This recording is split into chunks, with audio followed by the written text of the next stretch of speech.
আসসালামু আলাইকুম প্রিয় শিক্ষার্থী বন্ধুরা, আশা করি সবাই ভালো আছো। আমি হচ্ছে সামষ্টিক অর্থনীতিতে ভোগ এবং সঞ্চয় অধ্যায়ে গুরুত্বপূর্ণ একটি ক্লাস নিয়ে তোমাদের সামনে হাজির হয়েছি। এখানে তোমাদের দুইটি প্রশ্ন নিয়ে আমি আলোচনা করব। ভোগ অপেক্ষক কি, এর প্রকারভেদ আলোচনা করো। সঞ্চয় অপেক্ষক কি, এর প্রকারভেদ আলোচনা করো। গুরুত্বপূর্ণ একটি প্রশ্ন, আমরা মনোযোগ সহকারে প্রথম থেকে শেষ পর্যন্ত ক্লাসটি দেখবো ইনশাল্লাহ। তো এক নম্বর যাবো ভোগ অপেক্ষক। ভোগ অপেক্ষক এক, ভোগ অপেক্ষক। আমরা অপেক্ষক বলতে বুঝি দুই বা অধিক চলকের মধ্যে যে নির্ভরশীলতা সম্পর্ক, তার গাণিতিক প্রকাশকে অপেক্ষক বলে। কি বলছি? দুই বা ততোধিক চলকের মধ্যে যে নির্ভরশীলতা সম্পর্ক, অর্থাৎ একটি চলক আরেকটি চলকের উপর যে নির্ভরশীল, দুই বা ততোধিক চলকের মধ্যে যে নির্ভরশীলতা সম্পর্ক, তার গাণিতিক যে রূপটা, গাণিতিক যে প্রকাশটা, তাকে আমরা অপেক্ষক বলে থাকি। আমি আর আজকে আলোচনা হচ্ছে ভোগ অপেক্ষক। এখন ভোগের ক্ষেত্রে চলক যদি বিবেচনা করি, সেটা হচ্ছে ভোগকে আমরা কনজাম্পশন বলে থাকি সি, এবং ভোগ নির্ভর করে আয়ের উপরে, সেটাকে ওয়াই দ্বারা প্রকাশ করি। ভোগ আর হচ্ছে আমার আয়। এই ভোগটা নির্ভর করে এর উপরে। তাহলে আয়ের সাথে ভোগের যে নির্ভরশীলতার সম্পর্ক, তার গাণিতিক প্রকাশকে ভোগ অপেক্ষক বলে। কারণ আমরা জানি কোন অপেক্ষক হচ্ছে দুই চলকের সম্পর্ক। আর যেহেতু এখানে নামদারি অপেক্ষক, ভোগ অপেক্ষক, সবসময় যে কোনো অপেক্ষকের নাম হয় অধীন চলকের নাম অনুসারে। যে কোনো অপেক্ষকের নাম হয় অধীন চলকের নাম অনুসারে। তাহলে এখানে যেহেতু ভোগ অপেক্ষক, নাম অনুসারে হচ্ছে ভোগ অপেক্ষক, তার মানে ভোগ অবশ্যই অধীন চলক। ভোগ নির্ভর করে কিসের উপরে? আয়ের উপরে। আয়ের সাথে ভোগের যে নির্ভরশীলতার সম্পর্ক, তার গাণিতিক প্রকাশকে আমরা ভোগ অপেক্ষক বলতে পারি। তো আমরা লিখবো যে আয়ের সাথে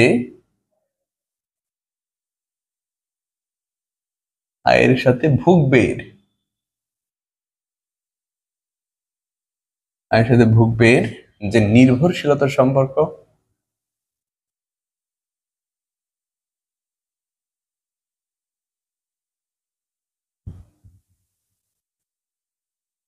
আয়ের সাথে ভোগের যে নির্ভরশীলতার সম্পর্ক, তার গাণিতিক প্রকাশকে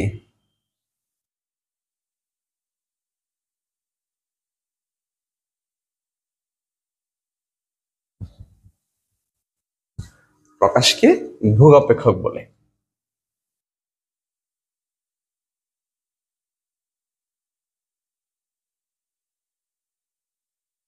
কি বললাম? আয়ের সাথে ভোগের যে নির্ভরশীলতার সম্পর্ক, তার গাণিতিক প্রকাশকে ভোগ অপেক্ষক বলে। আমরা যদি একটু গাণিতিক রূপ দিই, অর্থাৎ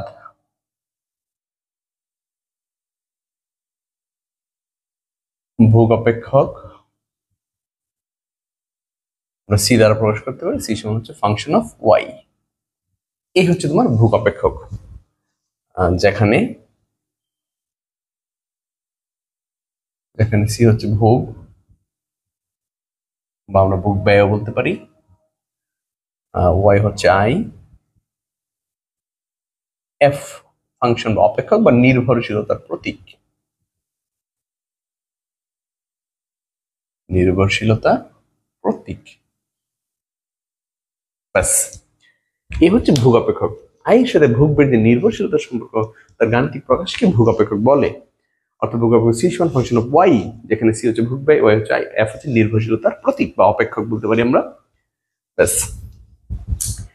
ভোগ অপেক্ষকের প্রকারভেদ। ভোগ অপেক্ষক হচ্ছে তোমার দুই প্রকার। আমরা একটু লিখে নিতে পারি যে ভোগ অপেক্ষকের প্রকারভেদ। ভোগ অপেক্ষকের প্রকারভেদ। ভোগ অপেক্ষক দুই প্রকার, লিখে নিব যে ভোগ অপেক্ষক দুই প্রকার। দুই প্রকার ভোগ অপেক্ষক দুই প্রকার, যথা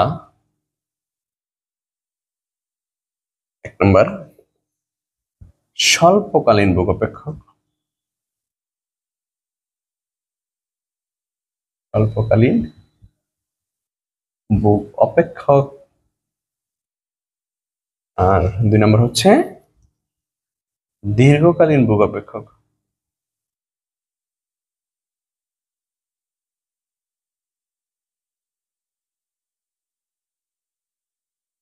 স্বল্পকালীন ভোগ অপেক্ষক, দীর্ঘকালীন ভোগ অপেক্ষক, ঠিক আছে। ভোগ অপেক্ষক দুই প্রকার। এখন যদি আমি স্বল্পকালীন ভোগ অপেক্ষক নিয়ে আলোচনা করি তাহলে সংজ্ঞাটা খুব সহজ হবে, যে শুধু ভোগ অপেক্ষক এর আগে শুধু স্বল্পকালীন শব্দটা লাগাই দিবা, যে যেমন ধরো এখানে যদি আমি স্বল্পকালীন ভোগ অপেক্ষকে যাই, যেমন ধরো এরকম যে স্বল্পকালীন ভোগ অপেক্ষক, কি হবে এখানে শুধু চলে আসবে স্বল্পকালী। স্বল্পকালী আয়ের সাথে ভোগ যে নির্ভরশীলতা সম্পর্ক তার গাণিতিক প্রকাশকে স্বল্পকালীন ভোগ অপেক্ষক বলে। আমি আরেকটু সুন্দর করে বুঝাইতে বলি তোমাদের, এখানে শুধু আমরা লিখবো যে স্বল্পকালীন ভোগ অপেক্ষক বলতে এখন শুধু লিখবো স্বল্পকালে আয়ের সাথে ভোগের যে নির্ভরশীলতা সম্পর্ক তার গাণিতিক প্রকাশকে স্বল্পকালীন ভোগ অপেক্ষক বলে। স্বল্পকালীন ভোগ অপেক্ষক বলে। স্বল্পকালে আয়ের সাথে ভোগের যে নির্ভরশীলতার সম্পর্ক তার গাণিতিক প্রকাশকে স্বল্পকালীন ভোগ অপেক্ষক বলে। আমরা বলতে পারি অন্যভাবে বলা যায় যে ভোগ অপেক্ষকের স্বয়ংবদ্ধ ভোগ এবং পরিচিত ভোগ অপেক্ষক, যে ভোগ অপেক্ষক স্বল্প স্বয়ংবদ্ধ ভোগ এবং পরিচিত ভোগ নিয়ে গঠিত তাকে বলা হয় স্বল্পকালীন ভোগ অপেক্ষক। কি বলা যায়? যে ভোগ অপেক্ষক স্বয়ংবদ্ধ ভোগ এবং পরিচিত ভোগ নিয়ে গঠিত তাকে স্বল্পকালীন ভোগ অপেক্ষক বলে। আমরা এইভাবে বলতে পারি, ওইটা অথবা বা অন্যভাবে দিয়ে নিও তোমরা। প্রথমে এটুকু দিবা যে স্বল্পকালীন আয়ের সাথে ভোগ যে নির্ভরশীল সম্পর্ক তার গাণিতিক প্রকাশকে স্বল্পকালীন ভোগ অপেক্ষক বলে। অন্যভাবে বলা যায় যে ভোগ অপেক্ষকের স্বয়ংবদ্ধ ভোগ এবং পরিচিত ভোগ নিয়ে গঠিত, যে ভোগ অপেক্ষক স্বয়ংবদ্ধ ভোগ এবং পরিচিত ভোগ নিয়ে গঠিত তাকে স্বল্পকালীন ভোগ অপেক্ষক বলে। ব্যাস। এরপরে যেটা লিখবা যে স্বল্পকালে অথবা স্বল্পকালীন ভোগ অপেক্ষক, লিখে নিব যে স্বল্পকালীন ভোগ অপেক্ষক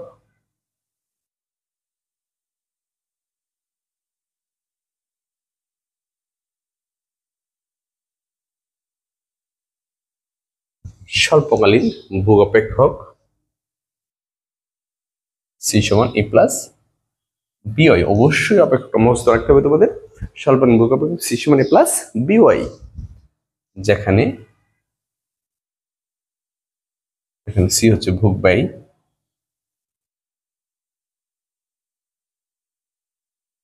আর হচ্ছে আই, এ হচ্ছে স্বয়ংবদ্ধ ভোগ বা ভোগ অপেক্ষকের ছেদক।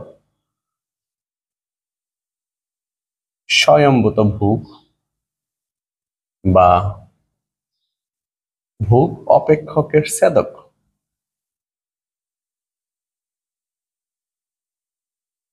ভোগ অপেক্ষকের ছেদক আমরা ছেদক কিভাবে বলতে পারি? যে যে কোনো অপেক্ষকের স্বাধীন চলক মান 0 ধরলে যা পাওয়া যায় সেটাই অধীন চলকের ছেদক হয়ে থাকে। ভোগের ছেদক কি? ওয়াই এর মান 0 ধরলে এখানে এ থাকে শুধু, এই কারণে আমরা এটাকে ছেদক বলতে পারি। অর্থাৎ চলক ব্যতীত যে অংশটা থাকে সেটাই ছেদক। তাহলে এখানে চলক হচ্ছে ওয়াই, ওয়াই ব্যতীত যে অংশটা আছে সেটা এ, এটা হচ্ছে ছেদক। বি হচ্ছে প্রান্তিক ভোগ প্রবণতা বা ভোগ সমীকরণের ঢাল। প্রান্তিক ভোগ প্রবণতা বা ভোগ সমীকরণের ঢাল। প্রান্তিক ভোগ প্রবণতা বা ভোগ সমীকরণের ঢাল। একদম বিওয়াই বলতে পারি আমরা প্ররোচিত ভোগ। প্ররোচিত ভোগ। ভোগ সমীকরণ ঢাল বলতে আমরা যখন ডিফারেন্সিয়েশন করব, ঢাল বের করার জন্য যে অপেক্ষকের ঢাল বের করতে বলে তাকে আমরা একবার ডিফারেন্সিয়েশন করে থাকি, অন্তর্করণ করে থাকি। যদি এই অপেক্ষকের অন্তর্করণ তুমি করো তাহলে ডিসি অধীন চলক যেহেতু C, DC by DY, D by DY, এখন সি এর মান হচ্ছে এ প্লাস বিওয়াই, ওয়াই সাপেক্ষে ওয়াই অন্তর্করণ 1 থাকে শুধু বি। এই বি হচ্ছে ঢাল। তো আমরা লিখে নিব স্বল্পকালীন ভোগ অপেক্ষক সি সমান এ প্লাস বিওয়াই, যেখানে সি হচ্ছে ভোগ ব্যয়, ওয়াই হচ্ছে আই, এ হচ্ছে স্বয়ংবদ্ধ ভোগ ভোগ অপেক্ষকের ছেদক, বি হচ্ছে প্রান্তিক ভোগ প্রবণতা বা ভোগ সমীকরণ ঢাল, আর বি হচ্ছে প্ররোচিত ভোগ। ব্যাস।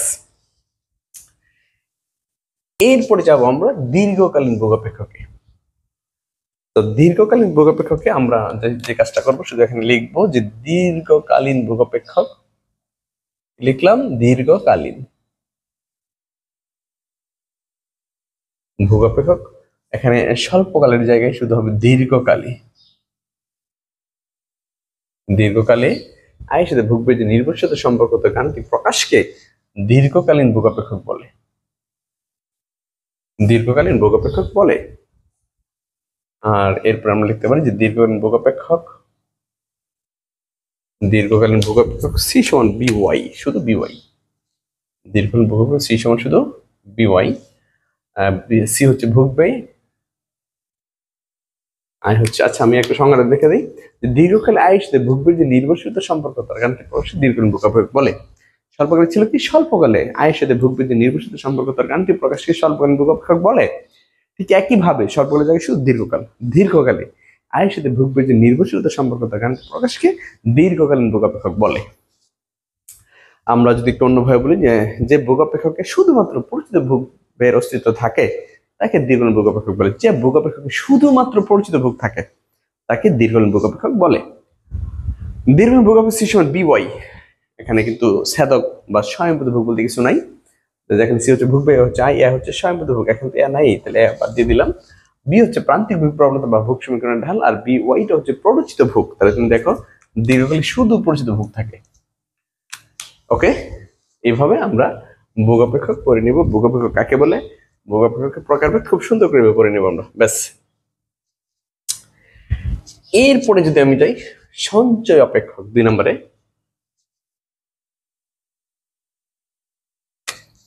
ভোগ যেমন মানুষের আয়ের উপর নির্ভর করে, ঠিক একইভাবে সঞ্চয় মানুষের আয়ের উপর নির্ভর করে।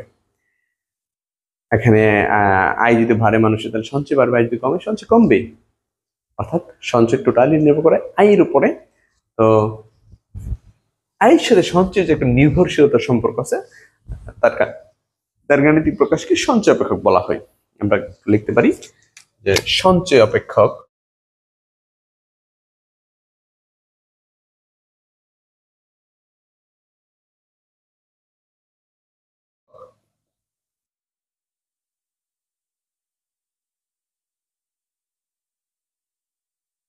সঞ্চয় অপেক্ষক সংজ্ঞা লিখে দেব।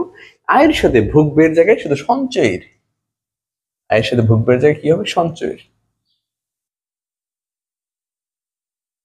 আয়ের সাথে সঞ্চয়ের যে নির্ভরশীলতার সম্পর্ক তার গাণিতিক প্রকাশকে সঞ্চয় অপেক্ষক বলে। তার গাণিতিক প্রকাশকে সঞ্চয় অপেক্ষক বলে। আয়ের সাথে সঞ্চয়ের যে নির্ভরশীলতার সম্পর্ক তার গাণিতিক প্রকাশকে সঞ্চয় অপেক্ষক বলে।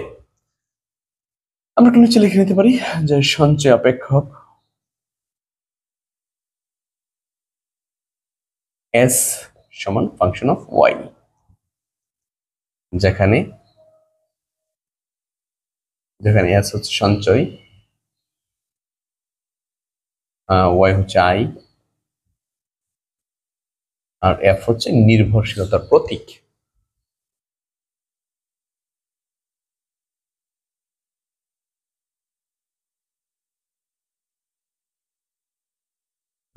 নির্ভরশীলতা প্রতীক। আয়ের সাথে সঞ্চয় যে নির্ভরশীলতা সম্পর্ক তার গাণিতিক প্রকাশকে সঞ্চয় অপেক্ষক বলে। সঞ্চয় অপেক্ষক এস সমান ফাংশন অফ ওয়াই, যেখানে এস হচ্ছে সঞ্চয়, ওয়াই হচ্ছে আই, আর এফ হচ্ছে কি, নির্ভরশীলতা প্রতীক। ব্যাস। সঞ্চয় অপেক্ষক তোমার 2 প্রকার। হ্যাঁ, আমরা দেখতে পারি যে সঞ্চয় অপেক্ষক 2 প্রকার।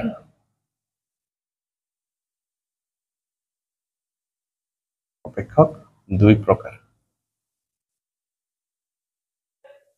যথা 1 নম্বর স্বল্পকালীন সঞ্চয় অপেক্ষক। স্বল্পকালীন সঞ্চয় অপেক্ষক, আর 2 হচ্ছে দীর্ঘকালীন সঞ্চয় অপেক্ষক। দীর্ঘকালীন সঞ্চয় অপেক্ষক 2 প্রকার, স্বল্পকালীন সঞ্চয় অপেক্ষক, এরপর হচ্ছে দীর্ঘকালীন সঞ্চয় অপেক্ষক। ওকে, আমরা যদি স্বল্পকালীন সঞ্চয় অপেক্ষকের সংজ্ঞা দিয়ে থাকি, তাহলে আমাকে একটু লিখতে হবে যে স্বল্পকালীন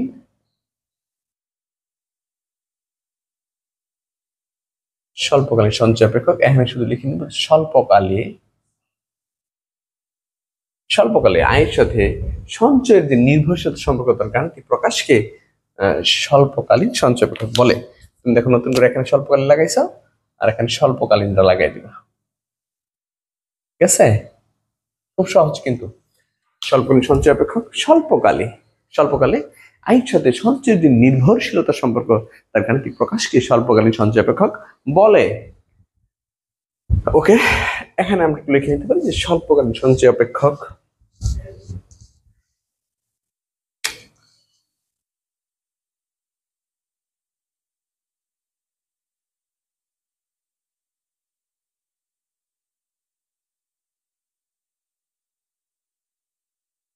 এস সমান স্বল্পকালীন সঞ্চয় অপেক্ষক এস সমান মাইনাসের এ প্লাস 1 মাইনাসের বি ইন্টু ওয়াই। এই হচ্ছে স্বল্পকালীন সঞ্চয় অপেক্ষক, যেখানে আমরা লিখতে পারি এস হচ্ছে সঞ্চয় মানে সেভিংস সঞ্চয়, ওয়াই হচ্ছে আই, আর মাইনাসের এ হচ্ছে সেদক, আর 1 মাইনাসের বি হচ্ছে প্রান্তিক সঞ্চয় প্রবণতা বা সঞ্চয় অপেক্ষকের ঢাল। প্রান্তিক সঞ্চয় প্রবণতা বা সঞ্চয় অপেক্ষকের ঢাল লিখে নিতে পারো, প্রান্তিক সঞ্চয় প্রবণতা বা সঞ্চয় অপেক্ষকের ঢাল।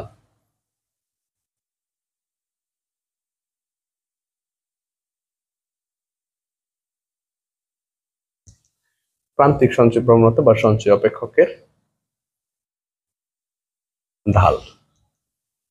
ব্যাস, স্বল্পকালীন সঞ্চয় অপেক্ষক আমরা সঙ্গে দিয়ে নেব যে স্বল্পকালে আয়ের সাথে সঞ্চয়ের যে নির্ভরশীলতা সম্পর্ক তার গাণিতিক প্রকাশকে স্বল্পকালীন সঞ্চয় অপেক্ষক বলে। স্বল্পকালীন সঞ্চয় অপেক্ষক এস সমান মাইনাসের A plus 1 minus B into Y, যেখানে এস হচ্ছে সঞ্চয় মানে সেভিংস, এ হচ্ছে সেডক বা অসঞ্চয় বলতে পারি, কারণ সঞ্চয়ের মধ্যে মাইনাসের যে অংশটা থাকে সেটা অসঞ্চয় হয়ে থাকে। এস হচ্ছে সঞ্চয়, ওয়াই হচ্ছে আই, মাইনাসের হচ্ছে সেডক বা অসঞ্চয়, আর 1 মাইনাসের বি হচ্ছে প্রান্তিক সঞ্চয় প্রবণতা বা সঞ্চয় অপেক্ষকের ঢাল। আশা করি সবাই খুব ভালোভাবে প্রশ্নটি বুঝতে পেরেছো। আমার ক্লাস যদি ভালো লাগে তুমি তোমার বন্ধু বান্ধব সবাইকে অনলাইন ক্লাসের বিষয়ে শেয়ার করো। ভালো থেকো, সুস্থ থাকো। আসসালামু আলাইকুম।